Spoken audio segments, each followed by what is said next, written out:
Þú víst ekki að það væri til nokkuð slíkt sem kitli. Er það? Nú jæja, það er til. Kitlar eru litlir og hnöttóttir og þeir eru með handleggi sem teygjast og teygjast og teygjast. Frámunalega langa handleggi. Kitli var steinsofandi og hann var að dreyma. Það hlýtur að hafa verið fyndinn draumur því að hann kom honum til að skella upp úr. Og við það vaknaði hann. Hann settist upp í rúminu, teygði úr þessum frámunalega löngu handleggjum sínum og geispaði. Heljar geispaði. Herra Kitli var svangur. Og vitið hvað hann gerði? Hann rétti út annan þessara frámunalega löngu handleggja, opnaði svefnherbergisdyrnar, teygði hann niður stigann, opnaði eldhúsdyrnar, teygði handlegginn inn í eldhússkápinn, opnaði kekskassa, tók keksköku og fór með hana upp í gegnum svefnherbergisdyrnar og til sín upp í rúm. Eins og þið geti séð kemur sér það frámunalega vel að hafa jafn langa handleggi og herra Kitli. Herra Kitli maulaði keksi sitt og leit út gluggann. Þetta virðist vera mjög kitlandi dagur í dag, hugsaði hann með sjálfum sér. Svo var það seinna morguninn þegar herra Kitli hafði búið rúmið sitt og eldað sinn morgunverð að hann hélt af stað í gegnum skóginn. Á göngu sinni hafði hann vakandi auga fyrir hverjum þeim sem hann gæti kitlað. Hverjum sem væri til að kitla. Loks kom herra Kitli að skóla. Það var enginn úti við, svo að herra Kitli teygði þessa frámunalega löngu handleggi sína upp á háa gluggasillu, hífði sig upp og gægðist inn gluggann. Þar fyrir innan sá hann skólastofu.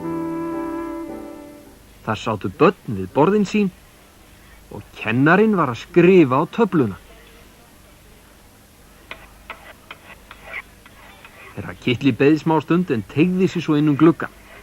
Frámunalega langur handleggur herra Kitla teygði sig alveg að strák sinni Pétur og fór að kitla. Hættu þessu! Þrumaði kennarinn. Herra Kitli beið aftur, teygði sig svo og frámunalega langur handleggurinn fór alveg að kennaranum, hikaði fyrst og fór svo að kitla hann. Kennarinn hentist upp í loft og sneri sér við til að gá hver það væri. Þar var engan að sjá. Herra Kitli brosti hrekkvís á svip. Hann beið enn smá stund en kitlaði svo kennaran aftur og í þetta sinn hélt hann áfram að kitla kennaran þangað til hann var farinn að skelli hlæja og hrópa í sífellu. Hættu! Hættu! Öll börnin hlógu að þessari fyndnu sýn og það var hræðilegt uppistand.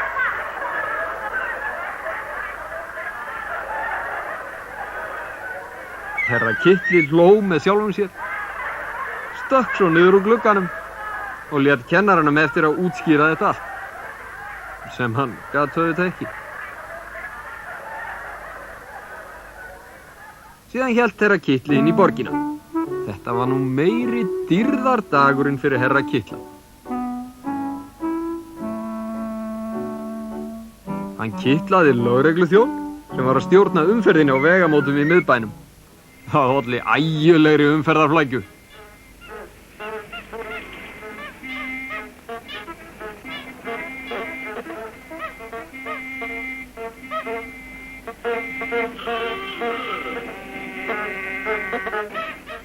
Hann kitlaði grænmetissalan sem var að raða eplum snyrtilega í búðargluggann sinn. Grænmetissalinn datt aftur yfir sig og eplin ulpuð alla búðina.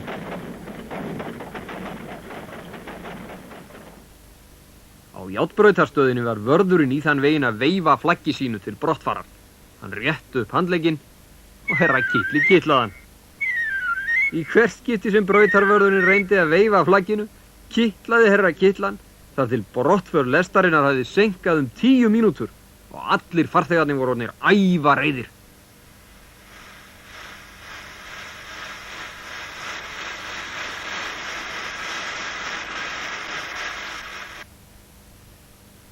Þennan dag kitlaði herra Kitli alla.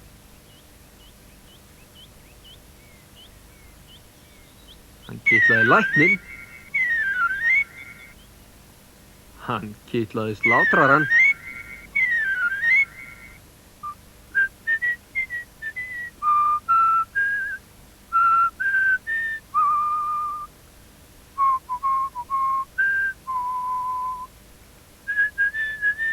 Hann kitlaði bréfberann, herra Stimpil, sem hló svo mikið að hann misti öll bréfin hon í poll.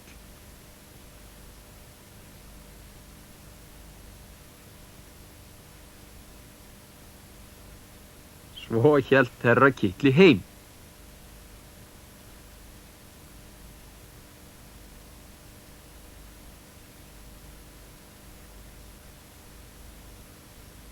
Og þar sem hann sat í hægindastólnum sínum í litla húsinu sínu handan við skóginn, hló hann og hló í hvert skipti sem hann var hugsað til alls fólksins sem hann hafði kitlað.